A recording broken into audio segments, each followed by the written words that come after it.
தொடர்ந்து விரைவு செய்திகளை பார்க்கலாம். தமிழ்நாட்டின் தலைமை தகவல் ஆணையரை தேர்வு செய்வதற்கான ஆலோசனைக் கூட்டம் சென்னை தலைமைச் செயலகத்தில் முதலமைச்சர் மு க ஸ்டாலின் தலைமையில் நடந்தது. தமிழ்நாட்டில் தலைமை தகவல் ஆணையர் மற்றும் 4 தகவல் ஆணையர்களின் பதவிகள் காலியாக உள்ளன. தகவல் ஆணையர்கள் பதவிக்கு விண்ணப்பித்தவர்களில் தகுதி வாய்ந்த நபர்களின் பட்டியலை தயார் செய்ய ஓய்வு பெற்ற நீதிபதி அக்பர் அலி நியமிக்கப்பட்டிருந்தார். அவர் பட்டியலை அளித்த நிலையில் தகவல் ஆணையர்களை தேர்வு செய்வது தொடர்பான ஆலோசனைக் கூட்டம் முதலமைச்சர் தலைமையில் நடைபெற்றது.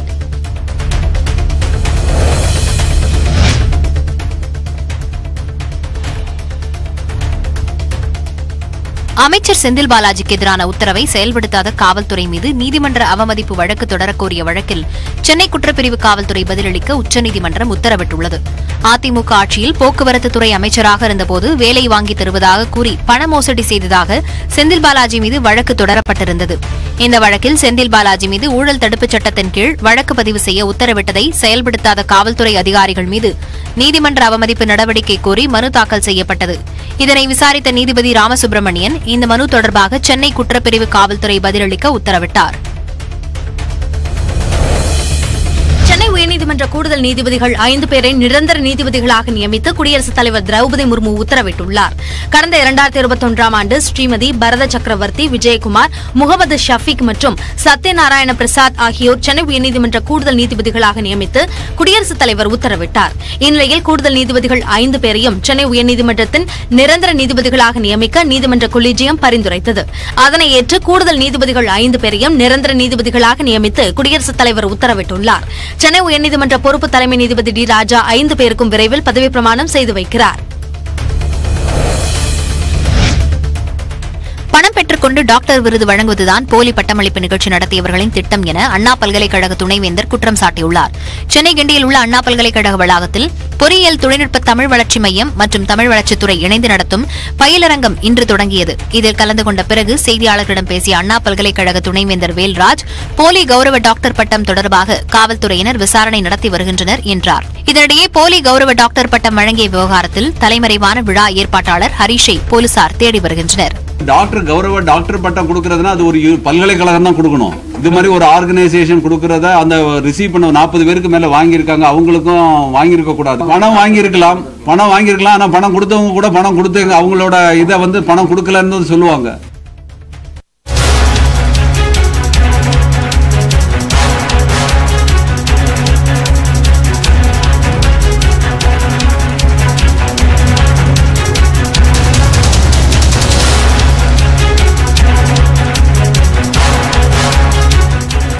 மத்திய அரசின் ஆசிரியர் தகுதி தேர்வு முடிவுகளை சிபிஎஸ்இ வெளியிட்டிருக்கிறது. அண்மை செய்தியாக பார்க்கிறோம். மத்திய அரசு நடத்திய ஆசிரியர் தகுதி தேர்வுக்கான முடிவுகள் வெளியிடப்பட்டுள்ளன. ctet.nic.in என்கிற இணையதள முகவரியில் தேர்வின் முடிவுகளை தெரிந்து கொள்ள அறிவுறுத்தப்பட்டிருக்கிறது. கடந்த ஆண்டு டிசம்பர் முதல் பிப்ரவரி மாதம் வரை நடைபெற்ற ஆசிரியர் தகுதி தேர்வுக்கான முடிவுகள் வெளியிடப்பட்டிருக்கின்றன.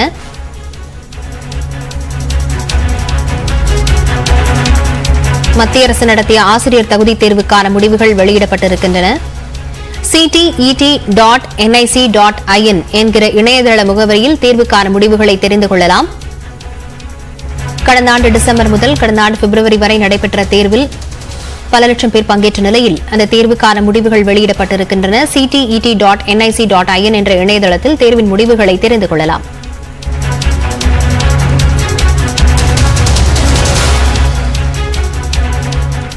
தொடர்ந்து விரைவு செய்திகளை பார்க்கலாம். ஆவின் நிறுவனத்தில் மாத கட்டணம் செலுத்தி அட்டையை பயன்படுத்தி பால் வாங்கும் வாடிக்கையாளர்களுக்கு ஆதார் கட்டாயம் என அறிவிக்கப்பட்டுள்ளது. ஆவின் பால் கிடைப்பதை உறுதி செய்யும் வகையில் ஆவின் நிர்வாகம் வாடிக்கையாளர்களுக்கு மாதாந்திர அட்டைகளை சலுகையுடன் வழங்கி வருகிறது. ஆவின் நிறுவனம் பால் விலையை உயர்த்திய போதும் அதன் தரத்தின் மீது நம்பிக்கை வைத்து மக்கள் பால் பெற்று வந்தனர். இந்நிலையில் அட்டைகள் மூலம் பால் பெற்று வந்த வாடிக்கையாளர்களுக்கு ஆவின் நிர்வாகம் புதிய அறிவிப்பை வெளியிட்டுள்ளது. அதன்படி மாதந்தோறும் பணம் செலுத்தி அட்டை மூலம் பால் வாங்கும் வாடிக்கையாளர்களுக்கு ஆதார் எண் கட்டாயம் என்றும் நுகர்வோருக்கு பால் கிடைப்பதை உறுதி செய்யும் வகையிலேயே ஆதார் எண் சேகரிக்கப்படுவதாக தெரிவிக்கப்பட்டுள்ளது. இதற்கான பணியை மேற்கொள்ளுமாறும் மாவட்டந்தோறும் மண்டல வாரியாக உள்ள அலுவலர்களுக்கு ஆவின் நிர்வாகம் சுற்றறிக்கை அனுப்பியுள்ளது.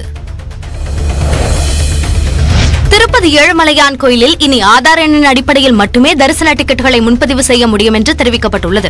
திருப்பதி மலையில் செய்தியாளர்களிடம் பேசிய தேவஸ்தான நிர்வாக அதிகாரி தர்மா ரெட்டி, 300 ரூபாய் தரிசன டிக்கெட், கட்டண சேவை டிக்கெட், மூத்த குடிமக்கள், மாற்றுத்திறனாளிகளுக்கு வழங்கப்படும் டிக்கெட் உட்பட அனைத்து டிக்கெட்டுகளும் ஆதார் எண்ணின் அடிப்படையில் மட்டுமே இனி பக்தர்களால் முன்பதிவு செய்ய முடியும் என்று கூறினார். வாக்காளர் அடையாள அட்டை, ஓட்டுநர் உரிமம் போன்றவற்றை இனி பயன்படுத்த முடியாது என்றும் தெரிவித்தார். மேலும் நிறுத்தப்பட்டுள்ள திவ்ய தரிசன டிக்கெட் சேவையை மீண்டும் தொடங்க நடவடிக்கைகள் மேற்கொள்ளப்பட்டு வருவதாக அவர் கூறினார். கிருஷ்ணகிரி மாவட்டம் ஓசூர் அருகே விளைநிலத்தில் சிப்காட் அமைக்க எதிர்ப்பு தெரிவித்து ஆட்சியர் அலுவலகத்தை நோக்கி நடைப்பயணம் செல்ல முயன்ற 200 பேர் கைது செய்யப்பட்டனர். உத்தனப்பள்ளி, நாகமங்கலம், அயர்னப்பள்ளி ஊராட்சிகளில் 1800 ஏக்கரில் சிப்காட் அமைக்க நடவடிக்கை எடுக்கப்படுகிறது. இதற்கு எதிராக உத்தனப்பள்ளி வருவாய் ஆய்வாளர் அலுவலகம் எதிரே விவசாயிகள் 58வது நாளாக காத்திருப்பு போராட்டம் நடத்துகின்றனர். ஆட்சியர் அலுவலகத்திற்கு நடைப்பயணமாக சென்ற அவர்களை போலீசார் தடுத்ததால் சாலை மறியலில் ஈடுபட்டனர். இதையடுத்து 200 பேரையும் குண்டுக்கட்டாக கைது செய்த போலீசார் வாகனங்களில் அழைத்துச் சென்று தனியார் மண்டபத்தில் தங்க வைத்தனர். தமிழ்நாடு மற்றும் புதுச்சேரியில் சனிக்கிழமை மழை பெய்ய வாய்ப்பிருப்பதாக சென்னை வானிலை ஆய்வு மையம் தெரிவித்துள்ளது. தமிழ்நாடு, புதுச்சேரி மற்றும் காரைக்கால் பகுதிகளில் வெள்ளிக்கிழமை வறண்ட வானிலை நிலவக்கூடும் என தெரிவிக்கப்பட்டுள்ளது. வெள்ளி மற்றும் சனிக்கிழமைகளில் தமிழ்நாடு மற்றும் புதுச்சேரியில் ஒரு சில இடங்களில் குறைந்தபட்ச வெப்பநிலை இயல்பை விட 3 முதல் 4 டிகிரி செல்சியஸ் குறைவாக இருக்கக்கூடும் என கணிக்கப்பட்டுள்ளது. தொடர்ந்து கிழக்கு திசை காற்றின் வேக மாறுபாடு காரணமாக சனி மற்றும் ஞாயிற்றுக்கிழமைகளில் தென் தமிழக மாவட்டங்களில் ஓரிரு இடங்களில் லேசானது முதல் மிதமான மழை பெய்யக்கூடும் எனவும், மார்ச் 6 மற்றும் 7ஆம் தேதிகளில் தமிழ்நாடு, புதுச்சேரி மற்றும் காரைக்கால் பகுதிகளில் வறண்ட வானிலை நிலவக்கூடும் என அறிவிக்கப்பட்டுள்ளது. சென்னையில் அதிகபட்ச வெப்பநிலை 34 டிகிரி செல்சியஸாகவும் குறைந்தபட்ச வெப்பநிலை 23 டிகிரி செல்சியஸாகவும் இருக்கக்கூடும் என்று கணிக்கப்பட்டுள்ளது. வரலாற்றில் பதிவாகக்கூடிய வகையில் மக்கள் இந்த மிகப்பெரிய ஆதரவை இந்த இடைத்தேர்தலில் வழங்கியிருக்கிறார்கள்.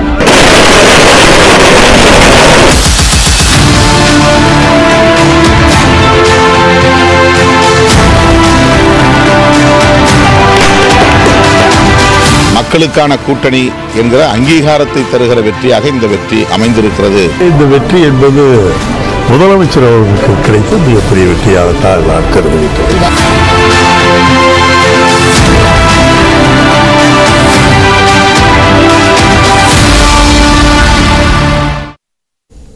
பணம் வென்றுவிட்டதாக எடப்பாடி சொல்லிக் கொடுத்ததை அதிமுக வேட்பாளர் தென்னரசு கூறியிருக்கிறார் என EVK இளங்கோவன் விமர்சித்துள்ளார்.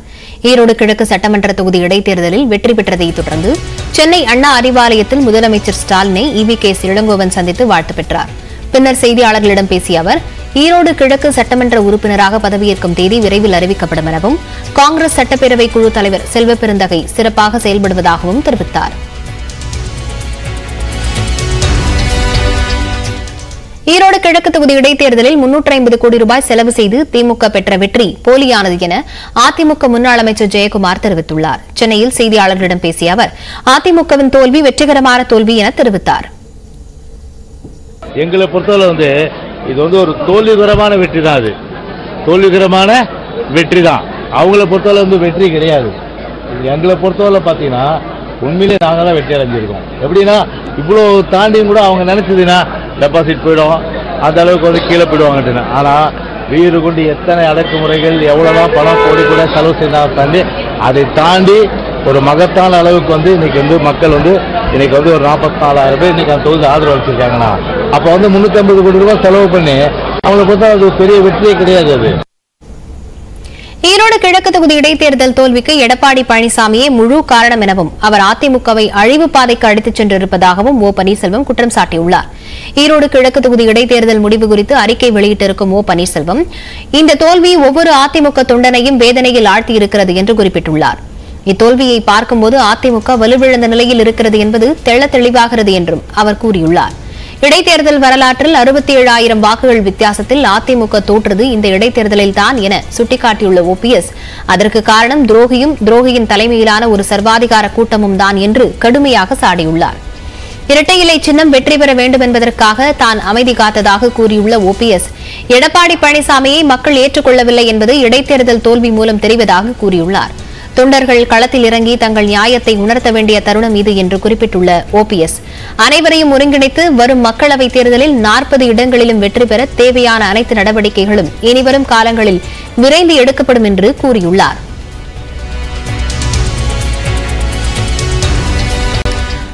அதிமுகவின் தொடர் தோல்விகளுக்கு எடப்பாடி பழனிசாமியே காரணம் என அமமுக பொதுச் செயலாளர் டிடிவி தினகரன் தெரிவித்துள்ளார். மதுரையில் செய்தியாளர்களுக்கு பேட்டியளித்த அவர், இடைத்தேர்தலில் இரட்டை இலை இல்லை என்றால் எடப்பாடி பழனிசாமி நிலைமை இன்னும் மோசமாக இருக்கும் என்று தெரிவித்துள்ளார். இந்த தொடர் தோல்விக்கு பழனிசாமி தான் காரணம். அம்மா அவர்கள் தனித்து 28 தொகுதியில் வெற்றி பெற்றாங்க. ஈரோடு மாவட்டத்தில் எனக்கு தெரிஞ்ச 5 தொகுதியோ 7 தொகுதி ஜெயிச்சிருக்காங்க. அது அந்த பகுதி கோட்டைங்கிறாரு, எதுக்கு கோட்டை விட்டுருக்காரு? ரெட்டையில இருந்து இவ்வளவு பாடுபட்டிருக்காங்க. ரெட்டையில இல்லாமல் பழனிசாமி வீரவசனம் பேசினாரு, அது சின்னம் இல்லைனாலும் நாங்கள் இப்போ சுப்ரீம் கோர்ட்டு அவங்க தலையில திரிச்சது சின்னம், அது இருந்து இவ்வளவு பாடுபட்டிருக்காரு.